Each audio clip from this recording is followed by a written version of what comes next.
Tonight, a lightning strike near the Opera House puts 4 people in hospital as a severe storm rolls through the state.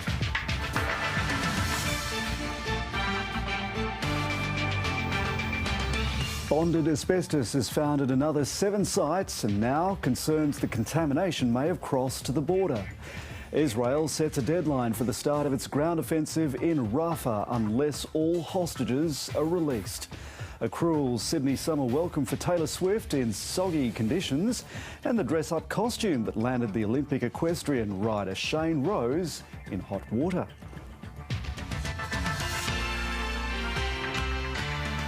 Good evening, Jeremy Fernandez with ABC News. 4 people have been rushed to hospital after being knocked unconscious in a lightning strike near the Sydney Opera House. The city's had tens of thousands of lightning strikes today in a severe summer deluge.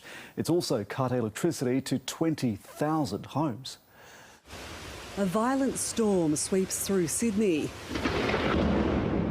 sending people running for cover. As thunder, lightning and winds lashed the city, a group of 4 people took shelter under a tree in the Botanic Gardens near the Sydney Opera House. They're lucky to have survived after lightning struck. They all had a brief loss of consciousness. Paramedics treated all 4 patients. They were sustaining injuries from burns as well as presenting with cardiac symptoms. The 2 men and 2 women were taken to hospital in a serious but stable condition. The group was hit just as the storm was reaching its peak. About 75,000 lightning strikes were recorded in and around Sydney in the 3 hours to 2 o'clock. The storm grounded planes at Sydney Airport and caused flight chaos. Almost 20,000 homes lost power, most across the northern beaches and Hunter. Meanwhile, a warning for the next time lightning strikes. If you see a thunderstorm approaching, you should immediately leave any elevated areas. You should not be seeking shelter under a tree. More severe summer storms are forecast in coming days. Sarah Geraghty, ABC News, Sydney. The state's asbestos saga has now crossed the border. The ACT's environmental regulator is now investigating the spread of potentially contaminated mulch. 7 more sites in Sydney have been added to the growing list of cordoned off areas. But one expert says the response is an overreaction. The EPA's biggest ever investigation just keeps getting bigger. It's put the government and the people of New South Wales in a very difficult position. Bonded asbestos has been found in garden mulch at 7 more Sydney sites. 4 of them are public places and 3 are private land. Testing began at Domremy College over the weekend. It's the 5th school to return a positive test for asbestos. I can't believe it. I've never heard of this before, and what can I say? I'm in shock. I think it's just probably an accident and they'll clean it up. Liverpool West public students had to squeeze into a nearby school today as their campus is cleaned up. It's really busy actually. It is. But it's a little nervous. The EPA believes the mulch has come from Green Life Resource Recovery in southwest Sydney, and the investigation has now crossed state borders. The ACT government says a local landscaping supplier has sold mulch from the Sydney business to 27 addresses in Canberra. So I don't want people to think that this is never ending. It's only one company that's suspected of the breach. Authorities say the bonded asbestos being found is low risk because it's too big to inhale. According to experts, even wind and weather like this is not enough to create a health hazard. So it's very hard to be able to actually generate a particle small enough that would be, less than 5 microns in size and get into your lungs. The government's done almost 700 tests and ruled dozens of sites out of bounds, resulting in the cancellation of at least one major event. From a purely risk-based perspective, yes, it is an overreaction. 3 more Sydney schools are awaiting test results overnight. Isabel Rowe, ABC News, Sydney.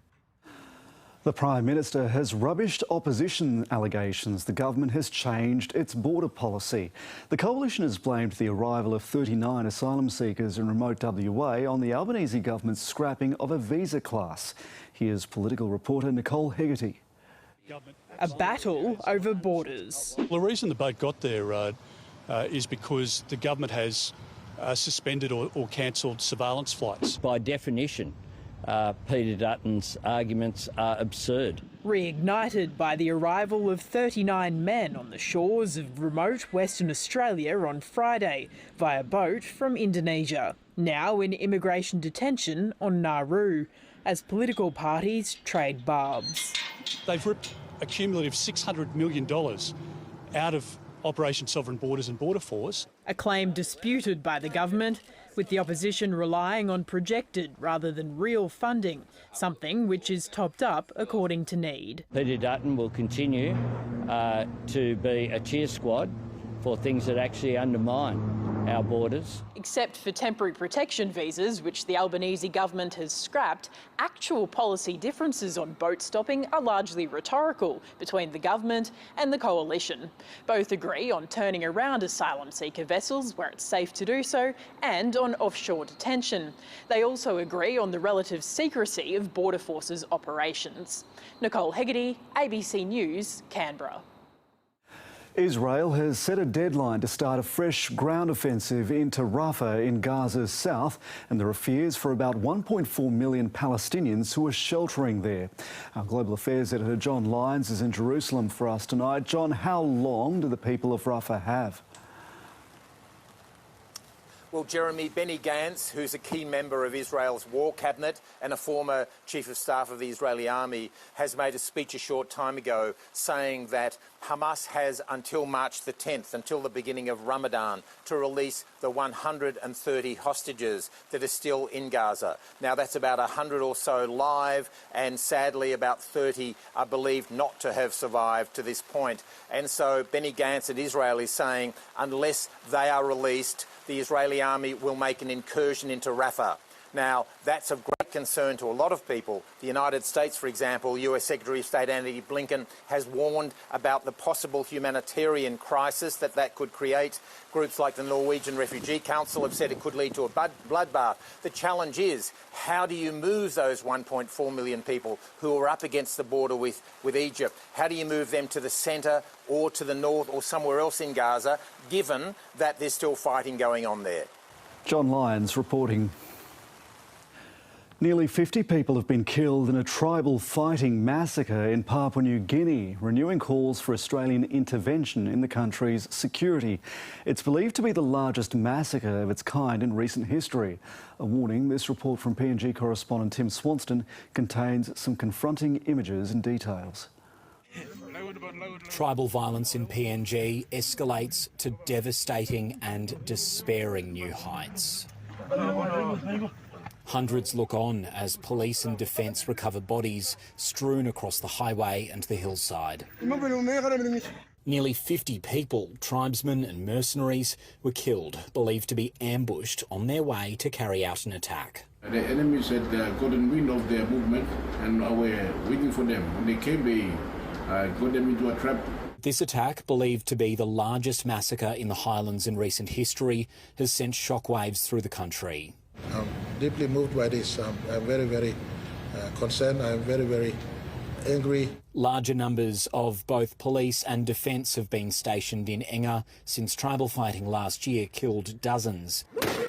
It's a traditional practice, sometimes fought over political lines, but it's been made all the more deadly in recent years through greater access to firearms.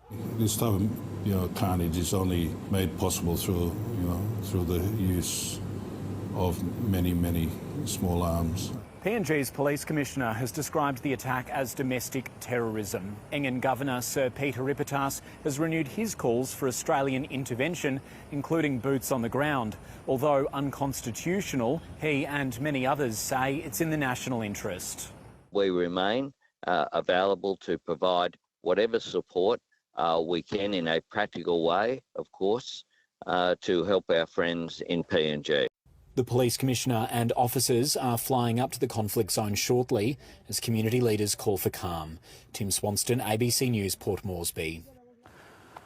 Supporters of the late Russian opposition leader Alexei Navalny are continuing to risk arrest by laying tributes to him after his sudden death last week.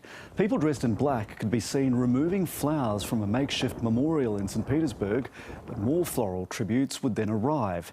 Mr Navalny died in prison last week, where he was serving a 19-year sentence.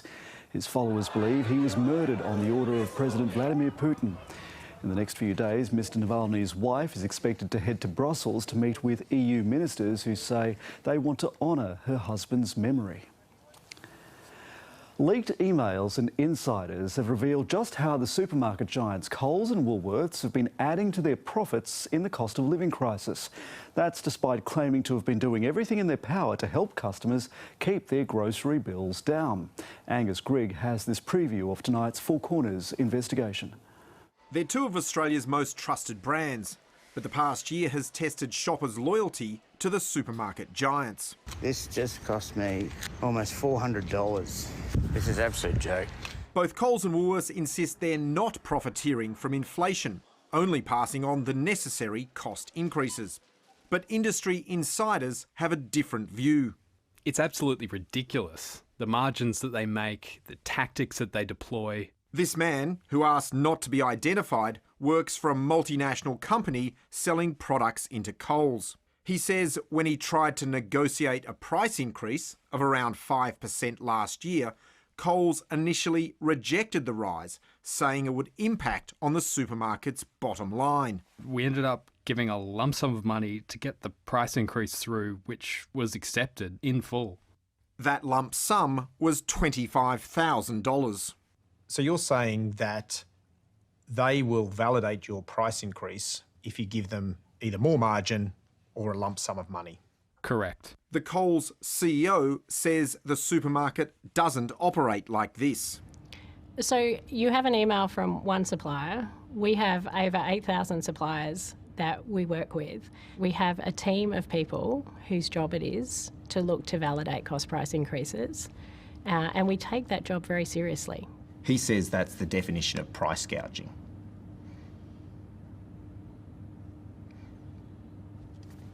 Is that the case?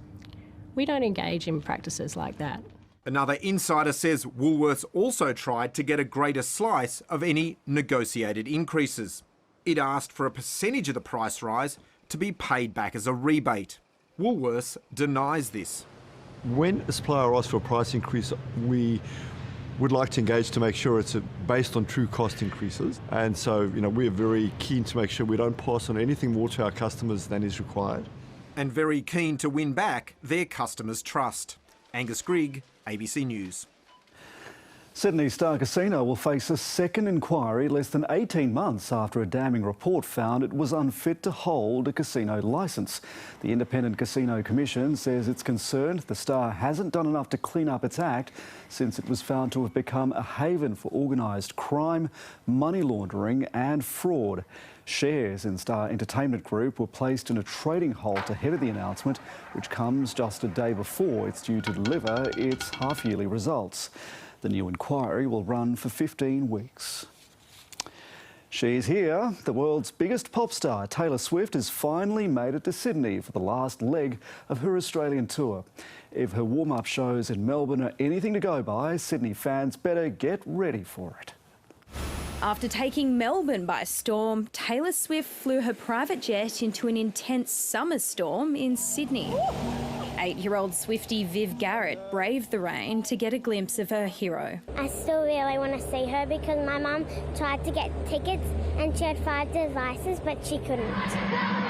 She's among millions of Australians who missed out. I would be happy to go, but I didn't get a ticket, like most people. She kind of transcends age and to an extent gender, but at the concert on Friday, there were little tiny kids through to grandparents. Taylor Swift arrived at her hotel in Barangaroo this afternoon without too much fanfare. I love her. She's so kind with the fans and she's always so grateful to have the fans. Swift's boyfriend, NFL player Travis Kelce, has teased fans, suggesting he may be joining her. About to go venture myself over to the island here soon. Which way are you going? Where are you going?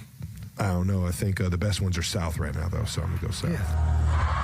Swift is performing 4 concerts in Sydney. Fans will be taken on a 3-hour-long journey spanning her 18-year career and 10 studio albums. The star says she typically has a dead day to recover between legs of a tour. And what better weather to do nothing in than this? It's not clear how she'll spend the next 3 days before her first show in Sydney on Friday. They're wasting no time preparing for the 80,000 fans heading to Homebush on the first night. Xanthi Gregory, ABC News, Sydney. And coming up on 7:30, more on Taylor Swift and the fan frenzy. This is a true global phenomenon moment. Taylor Swift has made her amazing fan base become this community of people. For some reason, we want to hear these songs again and again. And I'll speak to Stella Assange ahead of her husband Julian's last attempt to prevent his extradition from the UK to the US. A man convicted of crashing a stolen car on the Sydney Harbour Bridge almost 2 years ago has escaped jail time. Christopher Walker was under the influence of drugs when he assaulted a man before stealing his car and driving it into an oncoming van.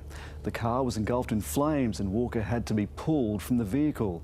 In court today, he was sentenced to 2 years and 9 months to be served in the community. The judge described the incident as an abandonment of responsibility, but also found the 21-year-old's remorse to be truthful and genuine. Walker had previously told the court he wants to become a support worker for people struggling with addiction. The switch has been flicked on at a new gas-fired power station in the Illawarra. It's designed to help bridge the gap as the state transitions away from coal.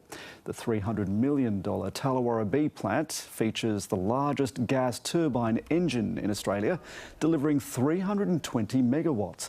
It's capable of powering 180,000 households in peak demand and help keep up supply when renewables don't generate power at high levels.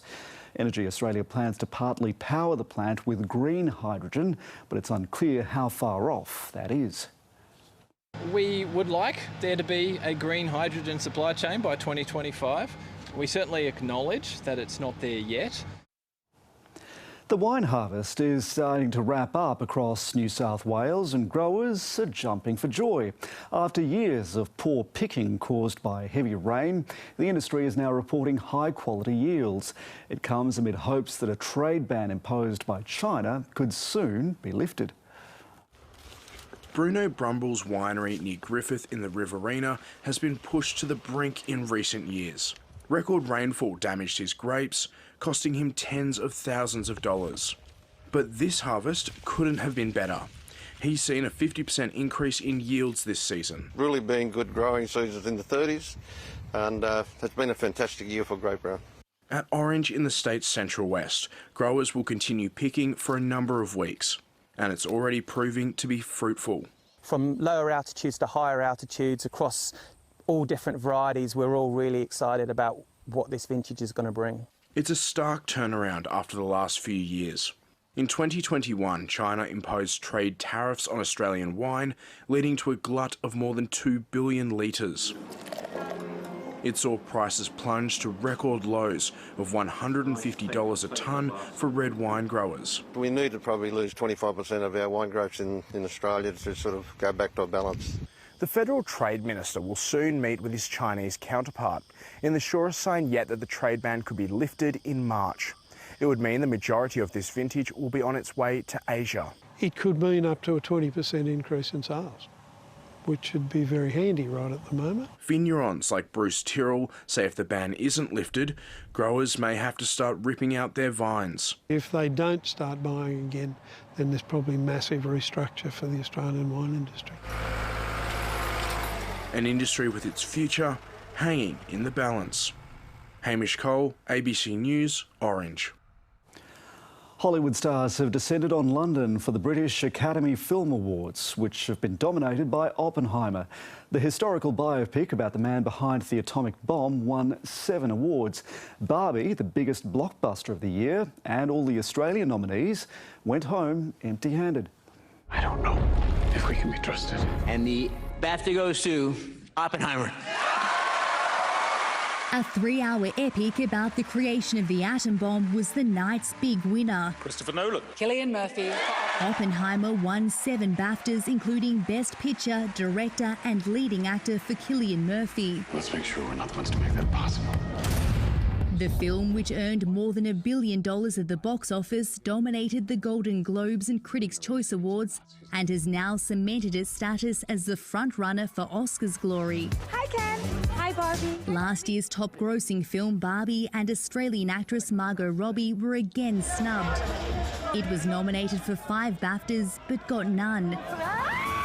Robbie, who channeled the doll on the red carpet, lost out to Emma Stone, who won leading actress for Poor Things.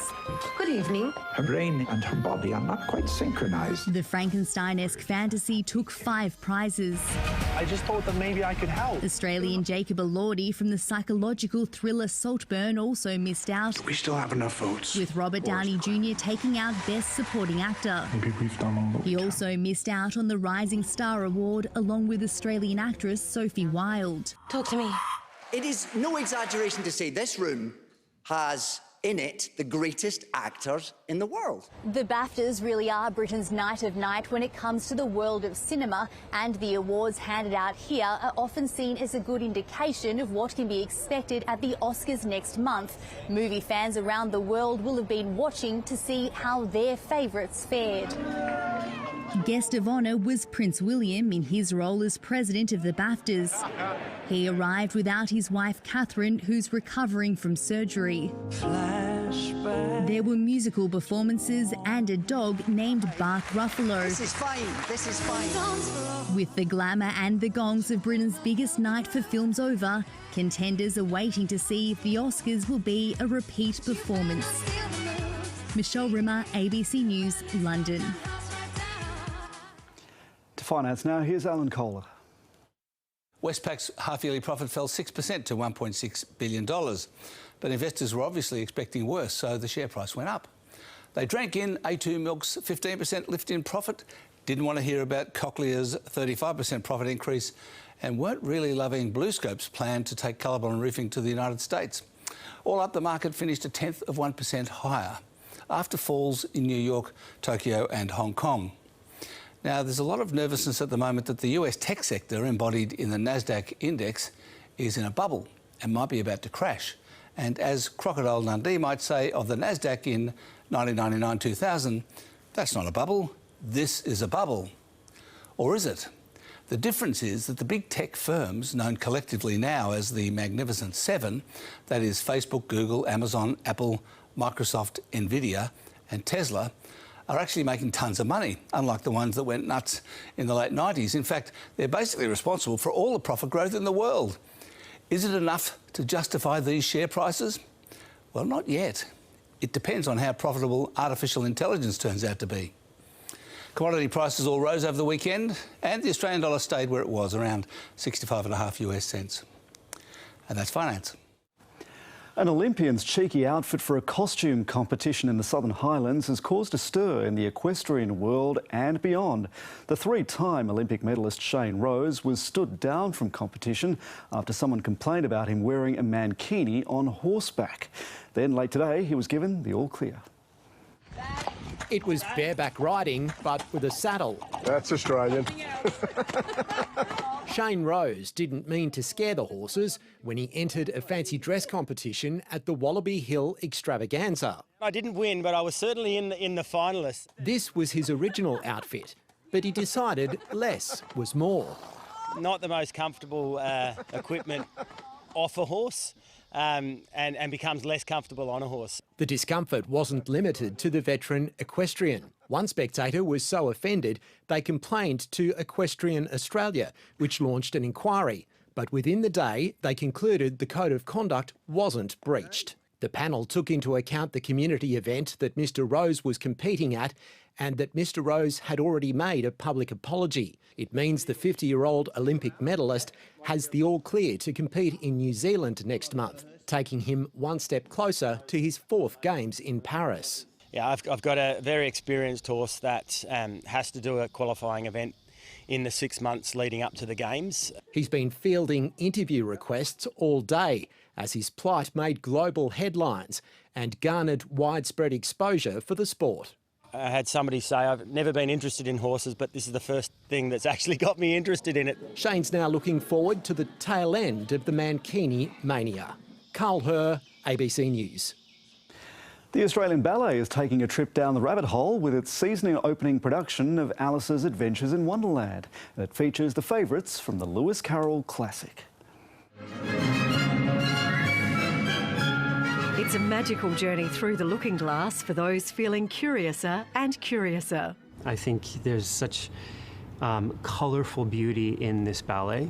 It's certainly for all ages. It is absolutely the trip down the rabbit hole. It's a very different take from the traditional offerings like Swan Lake, and the company hopes it'll appeal to broader audiences. For people that haven't come to the ballet before, I think it's like a wonderful production. Like, people often come to the ballet and they expect more sort of 2D sets, but this is like, if you could compare it almost to like a stage show or a musical. And the smiles are definitely larger than life. The puppetry is really clever. That's in the Cheshire Cat. It's this large, gorgeous, very intricate puppet. And the set design is huge. I mean, there's collapsing cards. There's a whole kind of structure where Alice starts to shrink. And it's not all just fun for principal artist Benedict Beme, who plays Alice. It's also a little bit of a marathon. She's on stage for just about the entire performance, which lasts more than 2 hours. You just sort of have to pace yourself. Our technical crew are always in the wings with fans and like towels and like little sippy cups. So like when you come off for 10 seconds, you're like, and then you like run back on again. And you even get to bounce on a cake. Yeah, which is harder than you think, actually. Like, I was sort of like jumping on it yesterday and I was like, oh God, can't fall off. Do you get a go? No, I don't get any of the fun stuff. I'm just lifting Alice all the time. Giving high tea a whole new spin. It's just the creative mind completely run amok. Alice's Adventures in Wonderland opens in Sydney tomorrow night before hopping to Melbourne mid-March. Stephanie Ferrier, ABC News. Take a look at the weather now, and Tom, we're seeing the start of a wild week of storms. Jeremy, the rumbling skies will continue and there's the risk of further heavy falls and flash flooding. Now, Sydney was slammed today by torrential rain up to 48 millimetres in 1 hour, and regional New South Wales was also lashed by intense storms, including this hailstorm just south of Bathurst at around 4 p.m. Today's rain followed heavy falls on Sunday on the Central Ranges.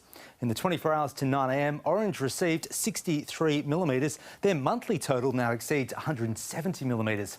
Since 9 a.m, some of the higher totals include 28 millimetres at Port Macquarie and 25 in Coffs Harbour. For Sydney, today was notable in that the storms arrived from the southeast as opposed to their regular arrival from the west.